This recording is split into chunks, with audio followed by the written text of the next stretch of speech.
معلومات ہے کہیں بھی مطلب دعوت اسلامی پر پابندی نہیں ہے میری معلومات کے حساب سے. ہر جگہ یہ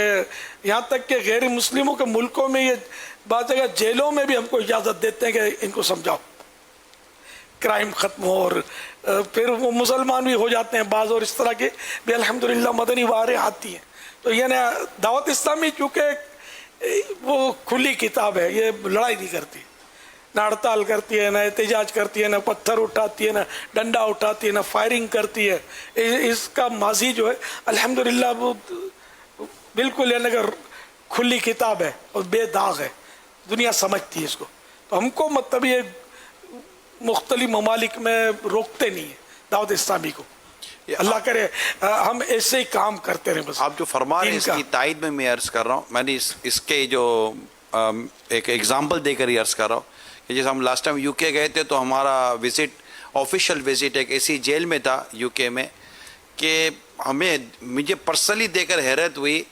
کہ بابا ہمیں جو ہمارے مبلغ لے کر گئے تھے نا, جو جیل میں جن کی ڈیوٹی تھی, جو نیکی کی دعوت دیتے تھے, جیل انتظامیہ نے سارے لاکرز کی جو گیٹ لاکرز ہوتے ہیں ان کی چابیاں ہمارے مبلغ کے پاس تھی کہ وہ لاکرز کو, اور اتنے گیٹ باپ رے باپ, لیکن ہر گیٹ کی چابی ہمارے وہ اسلام بھائی کے پاس ہے, وہ لے کے جا رہے ہیں اور وہ کر رہے ہیں, اور ہمارے اسلام بھائی اس میں نیکی کی دعوت دیتے ہیں. اتنا اعتماد دعوت اسلامی کے مبلغ کے اوپر کہ وہ مطلب کوئی قیدی کو یوں نہیں کر دے گا, یوں نہیں کر دے گا. اللہ کی رحمت ہے, بہت بڑا کرم ہے. میرے سارے مبلغین مدنی بیٹے ایسے ہی رہنا, کبھی ایک نے بھی کوئی گڑبڑ کر دی نا بات ہوتے تو یہ ہم سب کو بدنام کر دے گا, اللہ نہ کرے. لیکن یہ کہ دنیا سمجھتی ہے کہ اگر کوئی ایک آدھ گڑبڑ کرتا بھی تو سارے برے نہیں ہوتے, کہ جہاں مطلب ہے کہ کوٹھی بنگلہ بنگلوز ہوتے ہیں, واش رومز بھی ہوتے ہیں, اچھے برے ہوتے ہیں. تو اتنے ساروں میں پانچوں انگلیاں میں صحیح نہیں ہوتی, برے بھی گھس جاتے ہیں بعض اوقات. خیر اللہ کا کرم ہے کہ اس طرح کی میں نے کوئی سی وارداتیں سنی نہیں اپنے عیسائی بھائیوں کی کہ انہوں نے جیلوں میں سے کسی کو بھگا دیا ہو یا کچھ کا کچھ کر رہا, ابھی تک سنا نہیں ہے. انشاءاللہ سنوں گا بھی, انشاءاللہ ہوگا بھی نہیں. ہمارے مبلغین کیا وہ نمازی بناتے ہیں, ان کو قرآن کریم کی تعلیم دیتے ہیں, سنتیں سکھاتے ہیں, داڑھی رکھواتے ہیں, یہ کام کر رہے ہوتے ہیں اللہ کی رحمت سے. آپ نے ابھی جیلوں کے تعلق سے جو ارشاد فرمایا, میں نے کتاب میں پڑھا تھا کہ پہلے بھی جیلیں ہوا کرتی تھی, صدیوں پرانی باتیں ہیں, پہلے بھی جیلیں ہوا کرتی تھی قید خانے. اس میں اس وقت جو مسلمان حکمران ہوتے تھے انہوں نے باقاعدہ جیلوں میں ایک شعبہ قائم کیا ہوا تھا جس کا متعلق امر بالمعروف و نہی عن المنکر سے تھا. اور جب کوئی قیدی یعنی کوئی مجرم آتے تو ان کو باقاعدہ ان کے سپرد کیا جاتا تھا,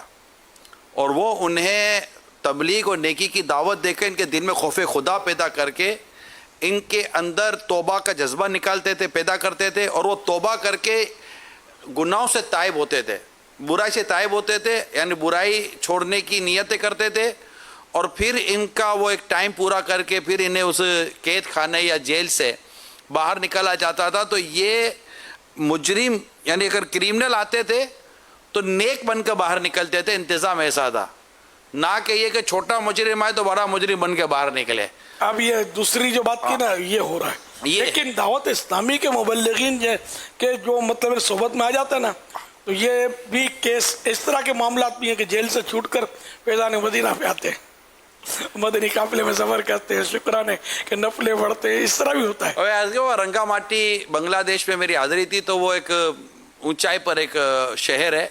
وہاں پر مسجد میں تربیتی اجتماع تھا بنگلہ دیش میں, میری وہاں حاضری تھی.